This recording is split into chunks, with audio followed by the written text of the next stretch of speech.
Alright, so I just got done watching Shazam, Fury of Black Adam, and it wasn't that good, but I still kind of liked it. That's it. That's the review. Bye! Okay, but seriously, this movie was kind of dumb, but despite that, I still kind of liked it. For one thing, the writing wasn't that great. I'm sort of used to writing not being that great in superhero media, but even for a superhero movie, this movie's writing stood out, and not in a good way. I don't know who wrote this script, but there were some points where the lines were distractingly cliche and stupid. There was one point where these soldiers were about to execute this woman, and they literally ask her any last words. There's one point where this little boy tells Black Adam, "You're our only hope." Like, the most cliche lines imaginable. Some of the action scenes were also really dumb. This movie uses a lot of slow-mo, and not really in a good way. Like, they basically do the Quicksilver scenes from the X-Men movies, where it shows our hero moving at normal speed while everything else is super slow, and our hero starts setting up the attackers to get fucked up in funny ways when the speed kicks back in for everything around him. Except this movie doesn't really do it as well as Marvel does it with Quicksilver. Like, Quicksilver doing it is pretty charming and funny, but when Black Adam does it, it's not really charming, mostly because it just doesn't fit his character to be charming, and it's not all that funny either. Although, what is funny are the music choices, because again, to bring it back to Quicksilver, the music choices during his signature scenes are hilarious too, but that's kind of the point. Like, it's supposed to be kind of funny when you have Sweet Dreams playing while Evan Peters is cheesing, surfing on a table.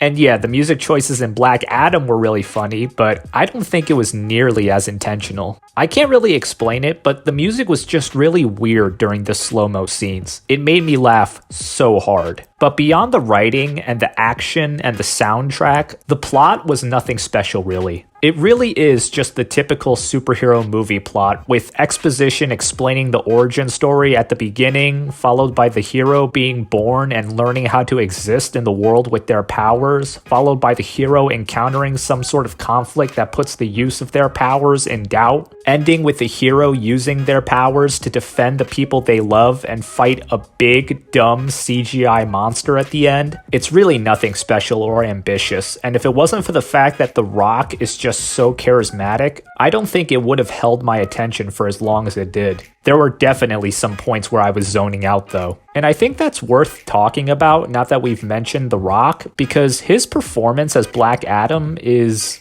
kind of straight and bland, but because he's The Rock and he's such a larger-than-life figure, it helps save it a little. But honestly, Black Adam is just not that interesting, because he's sort of just an emotionless god that goes around killing people. He's like the darker version of the DCEU's Superman, complete with the super fast dash fighting we saw in Man of Steel. And yeah, you get moments of humor from Black Adam and moments that kind of endear him to the audience a bit, but those moments don't really shine through as much. For the most part, I really felt nothing towards Black Adam because he was mainly just a super powerful god that just beat up bad guys every now and then when his human friends needed him to. But his human friends were pretty likable, mainly the little boy who was a superhero fan. It was pretty cute seeing his interactions with Black Adam, and his uncle, the guy who worked as an electrician, was pretty funny too. Although when it came to the superpowered people, I think the Justice Society of America had the real winners, which sucks because it's a Black Adam movie. Pierce Brosnan as Dr. Fate plays the wise elder of the group well. Hawkman plays a good adversary to Black Adam, kind of the voice of reason to Black Adam committing crimes against bad guys. Cyclone and Atom Smasher were cute together. Atom Smasher in particular was,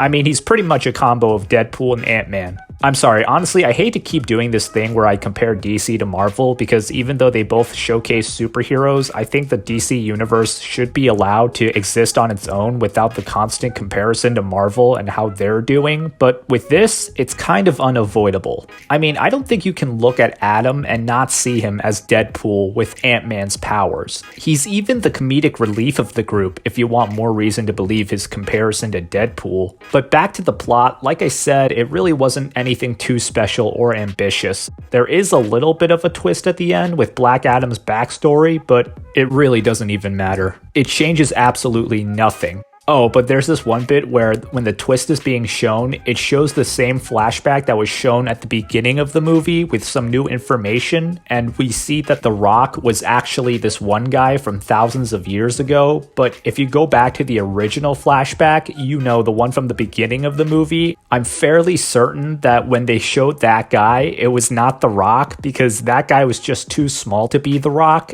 And for the rest of the flashback during the twist, it shows The Rock posing as this smaller guy, and it looks so unnatural because it has The Rock's huge head on this disproportionately smaller body, and I just thought that was really funny. But right up to the point where Black Adam gets put in stasis, I thought that was going to be how the movie ended, with all the main human characters getting saved and them doing that shot where the hero gets put to sleep only for their eyes to open right at the end and the screen goes black. I thought that would have been a really funny way to end the movie. And at that point, I was about to be like, man, that was a really underwhelming finale. But of course, they had to cram in the customary dumb CGI monster battle at the end, like all superhero movies do. And that kind of leads to some pacing issues, because when you get to the scene where all the humans are seemingly saved and Black Adam gets put to sleep, it feels like the movie should be over. But then they just rush this final battle, and it leads to this film feeling way longer than it actually is, because we expected it to be over already. And this was a really dumb final battle too, because the villain is not built up to at all. Like, the person underneath the power and all the CGI is built up as the main villain, but his becoming the big bad CGI villain that can actually take on Black Adam is not built up to at all.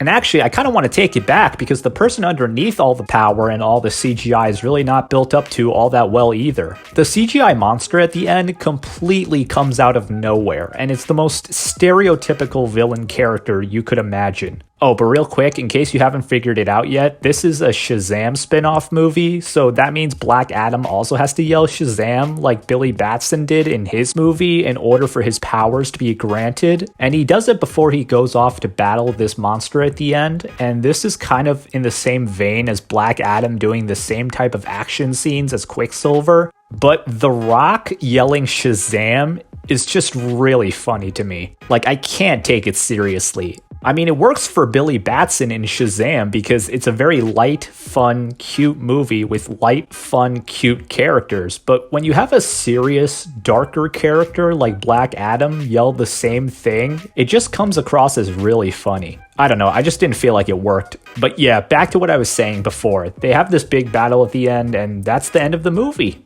And let's talk about that mid-credits scene, because I was hearing for months now that this movie was, quote-unquote, going to change the hierarchy of power within the DC universe. Because the hierarchy of power in the DC universe is about to change. And I saw this movie over opening weekend, so I was pretty safe from all the spoilers, but yet they still managed to spoil this mid-credits scene for me. And when I say they, I mean The Rock himself and the studio and all the people promoting it were talking about a potential future project, and if you know what that project may be, it ruins this mid-credits scene. Just know that it's really nothing special, especially if you've been keeping up with the DCEU movies. And yeah, that's basically it. I don't really know what else to say. In a lot of ways, this movie was dumb as fuck, but I still kind of had fun with it. The writing was bad, the action scenes were dumb, the music choices were hilarious, the plot was average, Black Adam was kind of a hard character to invest in, but despite this movie's not performing well from a technical perspective, it was still fun and I liked it just fine. It wasn't amazing, but it wasn't annoying or downright offensive either. Just kind of dumb and fun. Kind of like how Venom was, and I'm guessing that's why it was graded. Nope, I'm not comparing Marvel and DC anymore. So I'm going to wrap it up and give Black Adam a 6 out of 10.